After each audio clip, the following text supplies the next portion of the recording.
नमस्कार, मैं हूं पंकज भार्गव। चीन के साथ लद्दाख सीमा पर लगातार तनाव, टेंशन बढ़ रही है। इस टेंशन के बीच डिफेंस मिनिस्टर राजनाथ सिंह ने NSA Ajit Doval, CDS general Bipin Rawat और तीनों सेनाओं के प्रमुखों के साथ मीटिंग की। मीटिंग में चीन से बढ़ते तनाव और आगे की स्ट्रेटेजी पर चर्चा हुई है।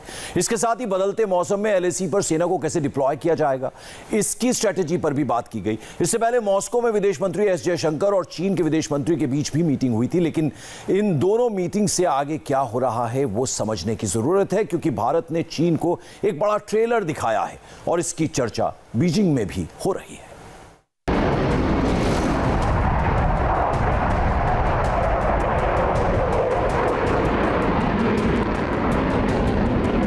इस वक्त मेरे पीछे आप देख रहे हैं भारतीय वायुसेना के सबसे नए और आधुनिक विमान राफेल।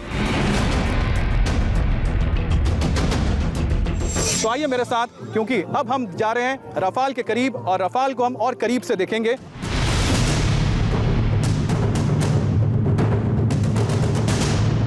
तो इस विमान को अब देखिए, यही वो योद्धा है जिसको देखने के लिए इतने दिनों तक हम इंतजार कर रहे थे।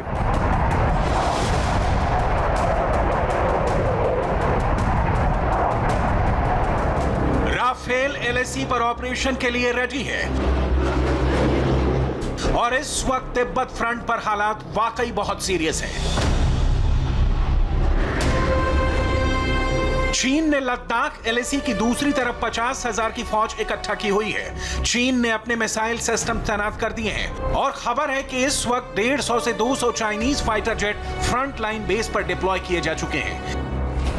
इन चाइनीज जेट का इस्तेमाल करने के लिए राफेल लगातार एलएसी के आसपास पहाड़ों पर उड़ान भर रहा है। टेरेन मैपिंग के साथ इंटेलिजेंस गैदरिंग यानी चाइनीज राडार सर्विलांस को डिकोड कर रहा है। सबसे पहले हम आपको दिखाते हैं इसका ये फ्रंट पोर्शन। किसी भी विमान का जो सामने वाला पोर्शन होता है, यानी उसका जो नोज होता है, बहुत अहम होता है। और ये वो नोज है जिसके जरिए राफेल अपने दुश्मनों को टोह लेता है, यानी कि अपने दुश्मनों की पहचान करता है। तो ये जो आप देख रहे हैं, ये है वो जगह जिसको हम नोज कहते हैं और नोज के अंदर ही यहाँ पर वो रडार रखा हुआ है, जिस रडार के जरिए ये अपने 200 किलोमीटर के रेंज में दुश्मन को, टारगेट को वो देख लेता है और साथ ही साथ 40 जो आपके इसमें टारगेट को एक वक्त में कर सकता है। इसे तफसील से बताएंगे। पहले देखिए, चीन के धोखे को डिकोड करना जरूरी है।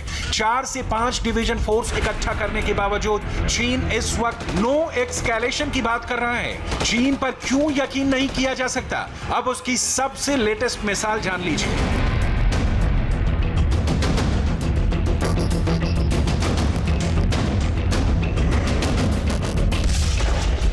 28 अगस्त को दिन में भारत और चीन की मिलिट्री के बीच हॉटलाइन पर बात हुई थी। तब चीन ने कहा था कि दोनों सेनाओं को आक्रामक रुख छोड़ना चाहिए और नाइट पेट्रोलिंग यानी रात में सेना की गश्त भी रोक देनी चाहिए। और फिर 28 अगस्त की रात को ही चीन की एक बटालियन यानी करीब 1000 सैनिकों ने पैंगोंग के दक्षिणी किनारे की तरफ थाकुंग एलएसी पॉइंट पर घुसपैठ की कोशिश की, यानी भारतीय सेना ने चीन को पीछे धकेल दिया। यानी चीन पर यकीन नहीं किया जा सकता, चीन धोखा देता है और यही वो इस वक्त एलएसी पर कर रहा है। और इसके लिए उसने अपने लद्दाख की तरफ 3 एयरबेस पर क्या तैयारी की है वो देख लीजिए। दक्षिण पूर्वी लद्दाख के डेमचोक से 80 किलोमीटर तिब्बत की तरफ एनगारी बेस है। यहां चीन ने लड़ाकू विमान तैनात कर दिए हैं। लेह से 350 किलोमीटर दूर उत्तर में होतान एयरबेस पर चीन ने 35 से 40 लड़ाकू विमान तैनात किए हैं, यानी 2 स्क्वाड्रन, इनमें J-11 और J-8 विमान हैं। साथ में कुछ बॉम्बर और आवास विमान भी हैं। वहीं लेह से 550 किलोमीटर उत्तर में चाइनीज एयरफोर्स का काशनर एयरबेस है। यहां पर करीबन 8 से 10 की संख्या में H-6 के बॉम्बर विमान हैं और चीन यहां से यूएवी का भी इस्तेमाल कर सकता है। अगर युद्ध हुआ तो एलएसी पर चीनी फौजियों के खिलाफ राफेल सबसे खतरनाक हथियार होगा। स्टॉर्म शैडो मिसाइल, इससे बालाकोट जैसे मिशन से भी बड़ा ऑपरेशन अंजाम दिया जा सकता है।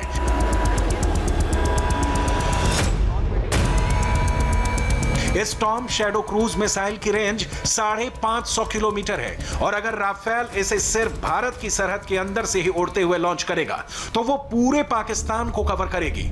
वहीं चीन और तिब्बत में 500 किलोमीटर के दायरे में कोई भी मिलिट्री बेस इसकी जद में होगा। यानी राफेल की जद में चीन के काशनर और होतान एयरबेस भी होंगे।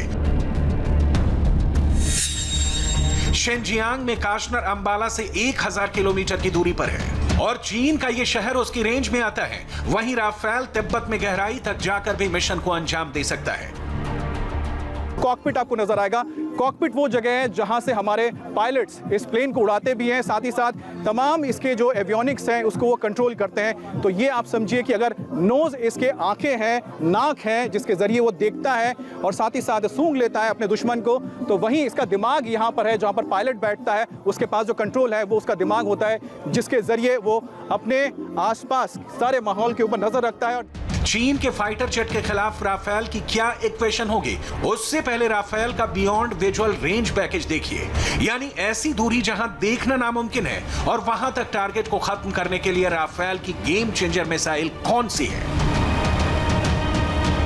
यह है लंबी दूरी की meteor air to air missile. इसकी रेंज है 150 किलोमीटर, यानी इस दायरे में उड़ रहे चीन या पाकिस्तान के विमान राफेल के करीब आते ही मारे जाएंगे। इसकी पूरी गारंटी है क्योंकि मीटियोर दुनिया की सबसे खतरनाक बियॉन्ड विजुअल रेंज मिसाइल मानी जाती है। लेकिन मीटियोर अकेली राफेल की एयर टू एयर मिसाइल नहीं होगी। राफेल में मीटियोर के साथ देश में तैयार हो रही अस्त्र मिसाइल भी लगेगी, यानी अब Rafale made in India missile से भी हमला कर पाएगा।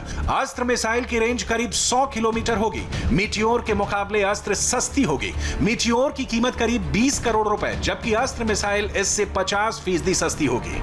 वहीं तीसरी मिसाइल है मीका, जो मिराज में भी इस्तेमाल होती है। इसकी रेंज है 80 किलोमीटर। अब देखिए चीन के कौन से जहाज हैं जिनका मुकाबला राफेल से हो सकता है। ये हैं J-10, J-11, J-8, J-7। ये सभी विमान राफेल के मुकाबले कमजोर माने जाते हैं, इसलिए हमने चीन के सबसे आधुनिक माने जाने वाले J-20 के साथ राफेल को टेस्ट करने का फैसला किया है। और ये चीन का पहला स्टेल्थ एयरक्राफ्ट भी है जिसे चीन ने अमेरिका के F-22 और F-35 से मुकाबला करने के लिए बनाया है।